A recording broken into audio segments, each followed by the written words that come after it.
untuk generasi budak-budak zaman moden sekarang ni mungkin dia tak kenal ini buah apa sebenarnya. Ini dia buah kelapa, yang buah kelapa tu yang dah kupas ataupun dikopek kulitnya. Okey, ni rupanya.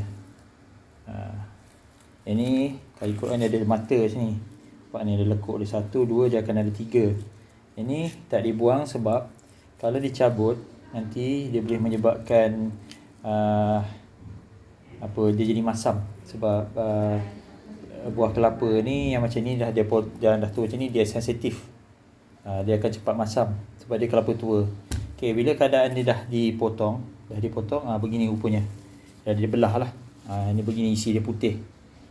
Yang isi dia ni yang dia akan diparut untuk dibuat santan, diperah jadi santan. Okey, yang kau tengok dalam tu, okey. Kau nampak tu, yang putih tu, okey. Itu sebenarnya adalah tombong ataupun tunas isi dalam buah kelapa, dia dipanggil sebagai tombong kelapa. Dia isi dia tu, dia akan jadi besar. Dan dia dah akan menjadi tunas lah. Maknanya tunas akan keluar dekat belah bahagian pangkal ni. Jadi tunas kelapa, pokok kelapa. Tombong ni boleh makan. Kalau nasib lebih baik, kalau magic adalah dipanggil butat kelapa, jadi macam batu kan, butat. Tu boleh buat rezeki tu. Inilah keadaan dia punya isi kelapa yang dikopek daripada yang telah dikopek lah kan, keluarkan. Ni.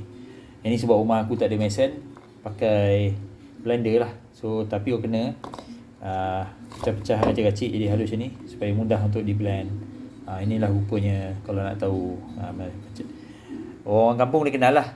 Dia kenal lah ni kelapa tua yang digunakan untuk memasak, buat santan ke, buat makanan berlauk, berkuah. Ni dia. Kalau budak baru haram lah, mungkin dia tak tahulah apa benda ni. Okey, sekian, terima kasih.